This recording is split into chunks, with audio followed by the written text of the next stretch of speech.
Confident group ದೇಶದ ಪ್ರತಿಷ್ಠಿತ builder company ಅಂತ ತನ್ನನ್ನ ತಾನೇ ಬಿಂಬಿಸಿಕೊಂಡಿದ್ದ ಸಂಸ್ಥೆ. ದಕ್ಷ ಐಎಎಸ್ ಅಧಿಕಾರಿ ಟಿಕೆ ರವಿ ಅವರು ಈ ಕಂಪನಿಯ ಪ್ರತಿಷ್ಠೆಯ ಎತ್ತರ ಎಂಥದ್ದು ಅಂತ ಸರಿಯಾಗಿ ಬೆತ್ತರಿಸಿದರು. ಇದಾಗಿ 19 ದಿನಗಳಲ್ಲಿ ರವಿ ಅವರನ್ನ ಕೋಲಾರದಿಂದ ಬೆಂಗಳೂರಿಗೆ ವರ್ಗ ಮಾಡಲಾಗಿತ್ತು.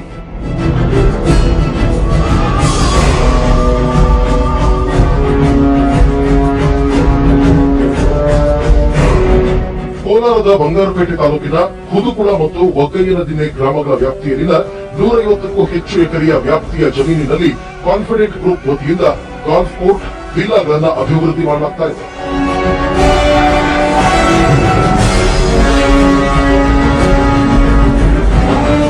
ಮಾಸ್ಟರ್ ಬ್ಲಾಸ್ಟರ್ ಸಚಿನ್ ತೆಂಡೂಲ್ಕರ್ ಅವರು ಕೂಡ ಇಲ್ಲಿ ವಿಲ್ಲಾಗೆ ಬುಕ್ ಮಾಡಿದ್ದಾರೆ.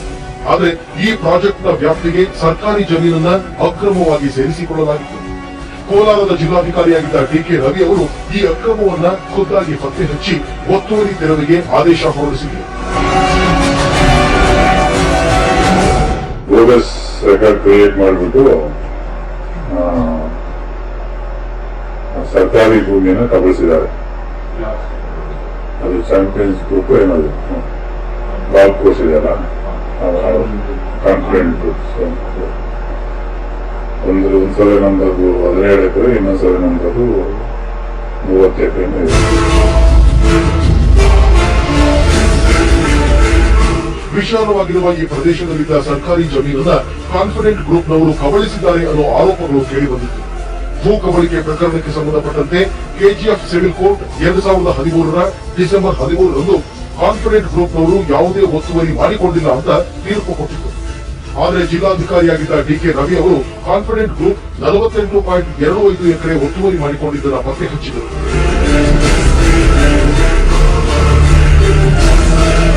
ಕೋಲಾರ ಜನತೆ ಅನುಕೂಲ ಆಗುತ್ತೆ ನಾನು ಫೈಟ್ ಮಾಡ್ತಾ ಇದ್ದೀನಿ. ರೆಕಾರ್ಡ್ ಎಲ್ಲ ತಿದ್ದುಪಡಿ ಮಾಡ್ಕೊಂಡಿದ್ದಾರೆ. ಮೂಲ ರೆಕಾರ್ಡ್ ನಮ್ದೇ ಇದೆ. ಸರ್ಕಾರಿ ಗುಡ್ಡ ಯಾವತ್ತೂ ಸತ್ತದು, ಕೆರೆ ಕುಂಟೆ ನಿಮ್ಗೆ ತಾನೇ ಬೇಕದು, ಯಾರೋ ಒಬ್ಬನ ಸುತ್ತಲ್ಲ ಅಲ್ವಾ. ಈಗ ಅದರಲ್ಲೂ ಒಂದ್ ಸರ್ವೆ ನಂಬರ್ ಇನ್ನೊಂದು ಹುರಿದು ಕಾಂಪೌಂಡ್ ಆಗೋದು ಕೋರ್ಟ್ ವಿಚಾರಕ್ಕೆ ಬಂದಿಲ್ಲ. ಅದು ಗವರ್ಮೆಂಟ್ಗೆ ಡಿಲೀಟ್ ಮಾಡಿದೆ ಗವರ್ಮೆಂಟ್.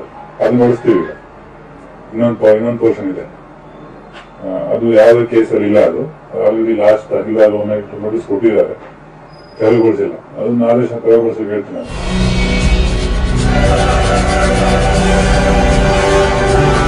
ಒಗ್ಗಯ್ಯನದಿನ್ನೆಯ ಸರ್ವೆ ನಂಬರ್ 44ರಲ್ಲಿ 17 ಎಕರೆ 20 ಗುಂಟೆ ಮತ್ತು ಹುದುಕುಳದ ಸರ್ವೆ ನಂಬರ್ 253ರಲ್ಲಿ 31 ಎಕರೆ 5 ಗುಂಟೆ ಸರ್ಕಾರಿ ಭೂಮಿಯನ್ನ ನಕಲಿ ದಾಖಲೆಗಳನ್ನು ಸೃಷ್ಟಿಸಿ ಕಾನ್ಫಿಡೆಂಟ್ ಗ್ರೂಪ್ನವರು ಕಬಳಿಸಿದ್ದಾರೆ ಅಂತ ಕೋಲಾರದ ಜಿಲ್ಲಾಧಿಕಾರಿ ಟಿಕೆ ರವಿ ಸ್ಪಷ್ಟಪಡಿಸಿದರು.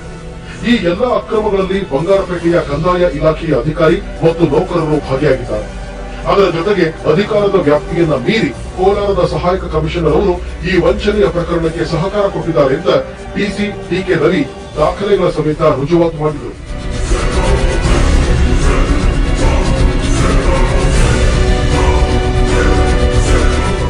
ಒತ್ತುವರಿಯಾಗಿದ್ದ ಜಮೀನನ್ನ ಸರ್ಕಾರ ಪುನಃ ತನ್ನ ವಶಕ್ಕೆ ಪಡೆಯಬೇಕು ಅಂತ ಟಿಕೆ ರವಿ ಅವರು ಆದೇಶಿಸಿದರು. ಇದು ಬಂಗಾರಪೇಟೆ ಶಾಸಕ ಕೆಎಂ ನಾರಾಯಣಸ್ವಾಮಿ ಅವರ ಮುನಿಸಿಗೆ ಕಾರಣವಾಗಿತ್ತು. ಹೀಗಾಗಿ ನಾರಾಯಣಸ್ವಾಮಿ ಅವರು ರವಿ ಅವರಿಗೆ ಬೆದರಿಕೆ ಒಡ್ಡುತ್ತಿದ್ದರು ಅಂತ ಟಿಕೆ ರವಿ ಅವರ ಮಾವ ಹನುಮಂತರಾಯಪ್ಪ ಇತ್ತೀಚೆಗೆ ಆರೋಪಿಸಿದರು.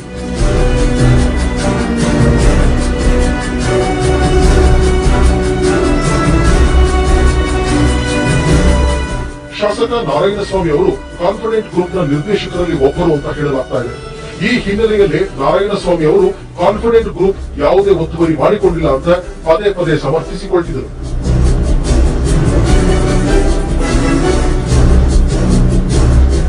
ಕರ್ನಾಟಕದಲ್ಲಿ ಒಂದು ದೊಡ್ಡ ಗಾಲ್ಫ್ ಆಗಿರುತ್ತದೆ. ಈ ಗಾಲ್ಫ್ಗೋಸ್ಕರ ನಾವು ಈಗಾಗಲೇ ಒಂದು 182 ಎಕರೆ ಭೂಪರಿವರ್ತನೆ ಜಮೀನ ಖರೀದಿ ಮಾಡಿದ್ದೇವೆ. ನಾವು ಯಾವುದೇ ರೀತಿ ಕೃಷಿ ಜಮೀನ ಖರೀದಿ ಮಾಡಿಲ್ಲ. ನಾವು ಖರೀದಿ ಮಾಡತಕ್ಕಂಥ ಎಲ್ಲವೂ ಕೂಡ ಜಿಲ್ಲಾಧಿಕಾರಿಗಳಿಂದ ಗಾಲ್ಫ್ ಉದ್ದೇಶಕ್ಕೆ ಭೂ ಪರಿವರ್ತನೆ ಆಗಿರತಕ್ಕಂಥ ಜಮೀನುಗಳನ್ನು ಮಾತ್ರ ನಾವು ಖರೀದಿ ಮಾಡಿದ್ದೇವೆ. ನಾವು ಯಾವುದೇ ಜಮೀನುಗಳನ್ನ ಸರ್ಕಾರಿ ಜಮೀನು ಒತ್ತುವರಿ ಮಾಡಿಲ್ಲ. ಕೆರೆ ಕುಂಟೆ ಕಾಲುವೆಗಳನ್ನ ಒತ್ತುವರಿ ಮಾಡಿಲ್ಲ.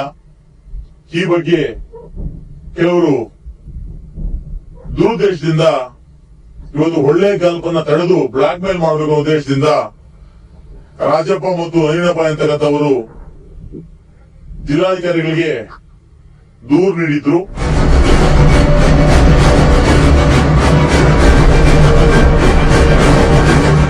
ಶಾಸಕ ನಾರಾಯಣಸ್ವಾಮಿ ಅವರು ಕಾನ್ಫಿಡೆಂಟ್ ಗ್ರೂಪ್ನ ಪರವಾಗಿ ಬಹಿರಂಗ ಬ್ಯಾಟಿಂಗ್ ಬಗ್ಗೆ ಜನ ಸಿಟ್ಟಾಗಿದ್ದನ್ನು ಗಮನಿಸಿ ಕೊನೆಗೆ ತಮ್ಮ ಹೇಳಿಕೆಯನ್ನೇ ತಿರುಚಿಬಿಟ್ರು.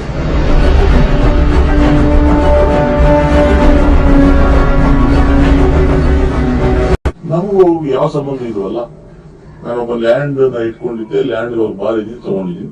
ವ್ಯವಹಾರ ಬಿಟ್ಟರೆ ಇನ್ಯಾವ ಸಂಬಂಧನೂ ಇಲ್ಲ. ನೀವು ಕನ್ವರ್ಷನ್ ಮಾಡಿ ಅವ್ರು ಮಾಡಿದಂತದ್ರಲ್ಲಿ ಒತ್ತುವರಿ ಆಗಿದಂತದ್ದು ಇಲ್ಲ, ನಾನ್ ಕನ್ವರ್ಷನ್ ಮಾಡಿದ್ರೆ ಯಾವುದೇ ಒತ್ತುವರಿ ಆಗಿಲ್ಲ. ಅದು ಸ್ಪಷ್ಟವಾಗಿ ಎಲ್ಲ ದಾಖಲೆ ಸ್ಪಷ್ಟ ಆಗಿದೆ. ನ್ಯಾಯಾಲಯ ತೀರ್ಪು ಕೊಟ್ಟಿದೆ, 100% ಭಾಗ ನ್ಯಾಯಾಲಯ ತೀರ್ಪು ಕೊಟ್ಟಿದೆ. ಅದು ಯಾವುದೂ ಒತ್ತುವರಿ ಆಗಿಲ್ಲ. ನಾನು ಕ್ರಯಕ್ಕೆ ಪಡೆದಿರುವಂತ ಪ್ರಾಪರ್ಟಿಗಳನ್ನ ನಾನು ಕ್ರಯ ಮಾಡಿದ್ದೀನಿ ಬಿಟ್ರೆ 1 ಗುಂಟೆ ಸಹ ಹೆಚ್ಚಿಗೆ ಭಾಗ ಕ್ರಯ ಮಾಡಿಲ್ಲ.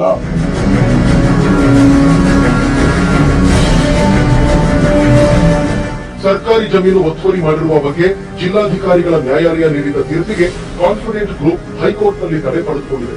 ಆದರೆ ಈ ತಡೆ ತೆರವುಗೊಳಿಸೋದಕ್ಕೆ ಸರ್ಕಾರ ಇನ್ನೂ ಮೀನಾಮೇಷ ಎಣಿಸ್ತಾ ಇದೆ. ಮೇಲ್ಮನವಿ ಹೋದ್ಮೇಲೆ ಮಾನ್ಯ ಉಚ್ಚ ನ್ಯಾಯಾಲಯ ಅದಕ್ಕೆ ತಡೆಯಾಜ್ಞೆಯನ್ನು ನೀಡುತ್ತದೆ. ಸೊ ನಮ್ಮ ಜಿಲ್ಲಾಡಳಿತ ಪರವಾಗಿ ನಾವು ಅದಕ್ಕೆ ಅಬ್ಜೆಕ್ಷನ್ಸ್ ಕೂಡ ನಾವು ಸಲ್ಲಿಸಿದ್ದೇವೆ. ಸೊ ಅದು ವಿಚಾರಣೆ ಹಂತದಲ್ಲಿ ಇರ್ಬೇಕಾದಾಗ ಅವ್ರೇನು ನ್ಯಾಯಾಲಯ ಏನು ಆದೇಶ ಕೊಡುತ್ತೆ ಅದ್ರ ಮೇಲೆ ನಾವು ಮುಂದಿನ ಕ್ರಮವನ್ನು ಜರುಗಿಸಬೇಕಾಗುತ್ತೆ.